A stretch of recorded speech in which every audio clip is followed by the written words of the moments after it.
In this video, we'll be giving you a tutorial on how to get rid of rats. Without further ado, let's dive right in.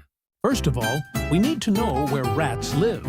Rats live in holes in the ground called burrows. Rats prefer earthen surfaces, but will also live in human-made spaces. Rats usually live within 100 feet of a reliable food source.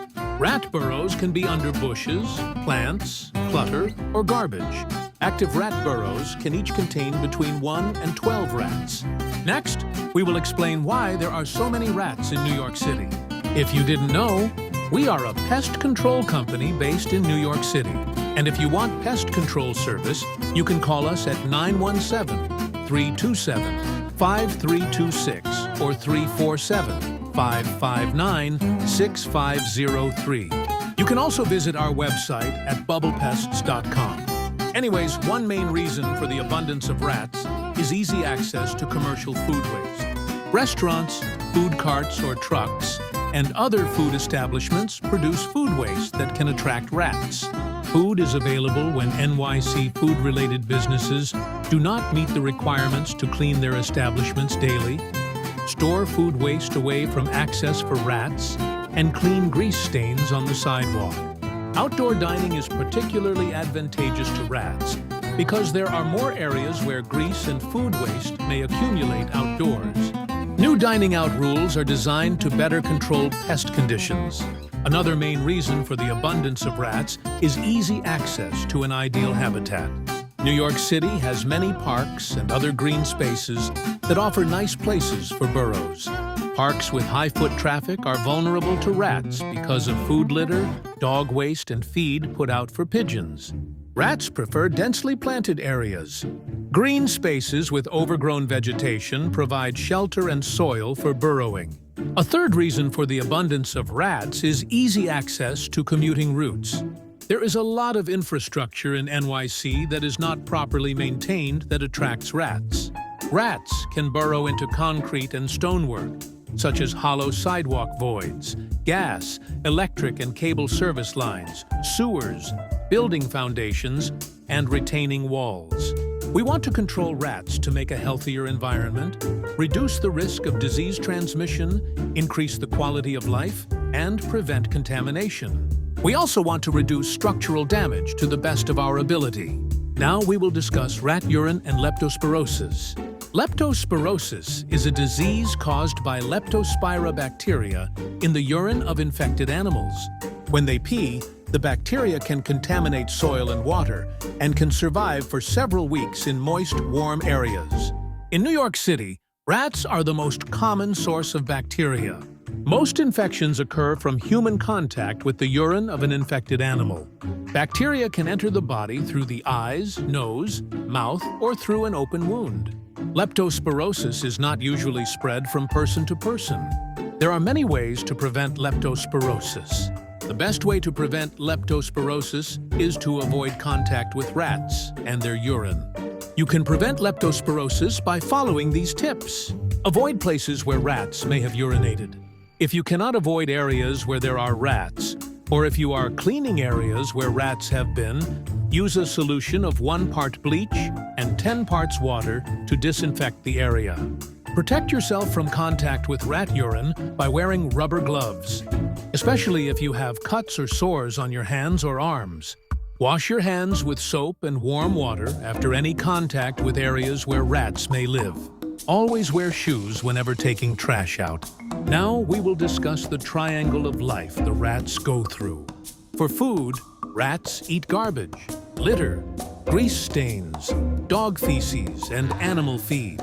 For water, rats drink from sewers, sprinklers, gutters, pooled water, leaky faucets, and hoses.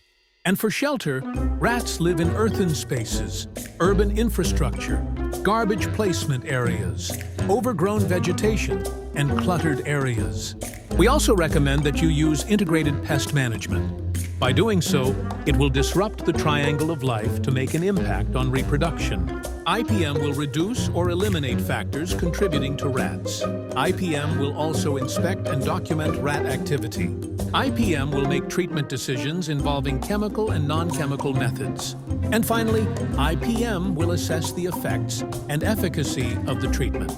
Now we will go into detail on how to exterminate rats. Step 1. Look for rat activity. Rats leave behind plenty of evidence of where they have been, such as live or dead rats, burrows, holes and gnaw marks, runways or sebum trails, droppings and urine. Look for conditions that are attracting them, whether if it's food, water, or shelter. Burrows are holes 1 to 4 inches in size, in dirt or concrete, with smooth edges, often including both an entrance and exit. They can be found under bushes, plants, clutter, and garbage. You should look for gnaw marks on wooden surfaces, such as bases of structures, doors, and stairs. Also look at plastic items, such as garbage cans, bags, and flower pots. You may also notice sebum trails, where rats repeatedly run along the same path, leaving dark, greasy track marks. Rats repeatedly run along the same paths, creating worn-down paths in grass called runways. Rat droppings are different in size and shape from mouse droppings. They are about the size of a raisin, dark brown, and often found near garbage. Rats can communicate through the scent of their droppings and urine. Old droppings will still carry a scent. Step 2 is to clean up. Rats communicate and attract each other through urine and droppings. Cleaning up will disrupt their communication. Clean up grease, stains, and spills. Pick up after your dog. Clean dropping and urine-affected areas, such as sidewalks and garbage placement areas, with 1 part bleach and 10 parts water to sanitize, destroy scent trails, and disrupt communication. Clutter gives rats lots of places to hide, sleep, nest, and reproduce. Clear your yard, basement, and storage areas of clutter. Keep items off the ground and away from walls and fence lines. Leave enough space for monitoring and cleanup. Rats often burrow under dense bushes and plants. Control weeds, shrubs, and bushes. Avoid dense, low-lying planting such as ivy, liriope, and pachysandra. Trim plants to keep them at least 1 foot off the ground and keep space between plants. Use fresh mulch and landscaping pebbles. If using planters, reduce soil depth. Step 3 is to starve the rats out. Use hard plastic cans with secure lids and no cracks or holes. Keep your garbage cans clean. Line your cans with garbage bags. Have enough garbage bags to hold all trash being produced between pickups. Bring garbage cans and bags with recycling to the curb as close to pickup time as possible. Step 4 is to keep the rats out. Close all burrows. Cave in the burrow using a hand shovel or gardening hoe, or by stomping with a heavy boot. Discourage burrowing by filling landscapes with pebbles. Do not place a board, rocks, bricks, or bottles over rat burrows, or pour any liquid into a burrow. Inspect for holes and cracks in and around foundations, walls, floors, undersides of doors, stood steps, the perimeter of the tree pit, curb lines, windows, and where pipes enter your home under sinks and for heating. Seal cracks and small holes with caulk or roofing cement. Seal pipes with escutcheon plates and check for leaks. Close gaps under doors with rodent-resistant metal door sweeps and use kick plates where rats are gnawing. Fill large gaps and holes using a layering method such as mortar, ready-mix cement, stainless steel, or Cooper mesh, foam, or spackle. Cover floor drains and vents with heavy-duty metal screening secured with washer and masonry nails or cement. Step 5 is to use targeted treatment. The trapping steps are quite simple. First place, kill side of the trap next to the wall. Second step is to leave trap unset and with food bait so rats get in the habit of visiting. Third step is, after a few days, set the trap. Fourth step is to let the trap be used multiple times. Finally, wear gloves and dispose of dead rats in a plastic bag.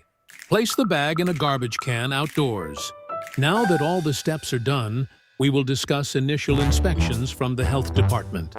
Health Department inspectors visually inspect the exterior of the property to identify signs of rats or conditions that rats favor. If no such signs or conditions are present at the time of the inspection, the property will pass the inspection. If signs of rats or conditions that rats favor are present at the time of inspection, the property fails the inspection. A property will fail inspection if any of the following are present on the site: live rats, rat droppings, burrows, gnaw marks, tracks or runways, excessive clutter, or mismanaged garbage. This is Bubble Pests, and we'll see you in the next video.